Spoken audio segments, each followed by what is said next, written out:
There are many reasons why a place can become a national park, including geological wonders, endangered animals, or man-made accomplishments. However, one park found 100 miles east of Los Angeles in the Mojave and Colorado deserts became a national park because of something else: a tree.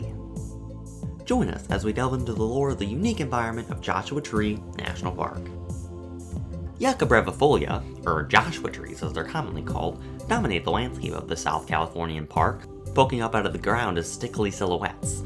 Part of the agave family, these interesting trees are an essential part of the ecosystem in the desert environment they call home. Certain conditions allow for white-green flowers to bloom on the trees in the spring, a process helped by the yucca moth, an important pollinator in the park. Birds find the trees great for nest making, and lizards search the trees for food during evening hours as the sun sets. During hot months, lightning-caused fires pop up across the landscape, and have been getting larger in scale since the introduction of non-native plant species to the area.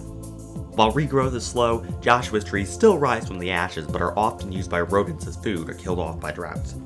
It is essential that non-native species acting as conductors for fire be contained, so the Joshua trees and the habitat they live in isn't completely destroyed.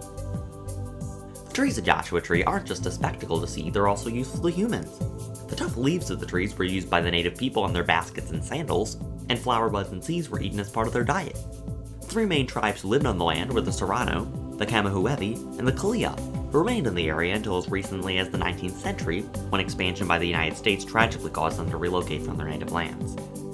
People then came from the eastern United States in search of land, gold, and prosperity, including Mormons who supposedly gave the Joshua Tree its name after the biblical figure of Joshua, seeing its outstretched branches towards the sky almost in prayer, welcoming them to the lands of the west.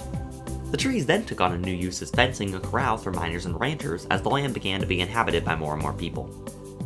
Finally, as the 20th century approached, the trees and their environment became one of several areas being pushed to become a national park by Minerva Hoyt.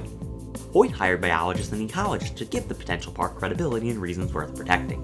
Her efforts caught the attention of President Franklin Roosevelt, and after years of conservation efforts, Joshua Tree National Monument was established in 1936, being upgraded to a national park in 1994.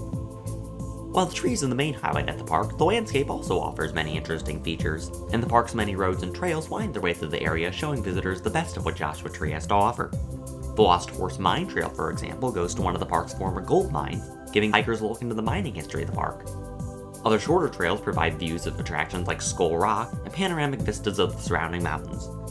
Regardless, it is always important to bring items like water, snacks, and sunscreen when hiking in the desert climate of Joshua Tree, especially during hot weather. Other activities in the park include sky gazing, a popular nighttime tradition across the park's campground. You may also find archaeologists looking for clues about the daily lives of the people who lived at Joshua Tree, dating all the way back to the time of the Pinto people around 10,000 years ago. The major archaeology finds in the area began in the 1920s and 30s through a woman named Elizabeth Campbell, and her discoveries about the Pinto people and their descendants led to major breakthroughs on the history of the Joshua Tree area. Park rangers and scientists carry on Campbell's work today, still looking for more relics of a long-gone civilization. Joshua Tree is one of 9 California national parks, and yet it stands the test of time as one of the most fascinating parcels of land in the entire system, not only by its namesake trees, but also the role the trees have played in several aspects of both animal and human lives of the past 10,000 years.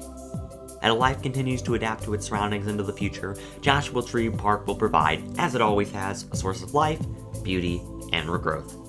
Thanks for watching, and we'll catch you next time.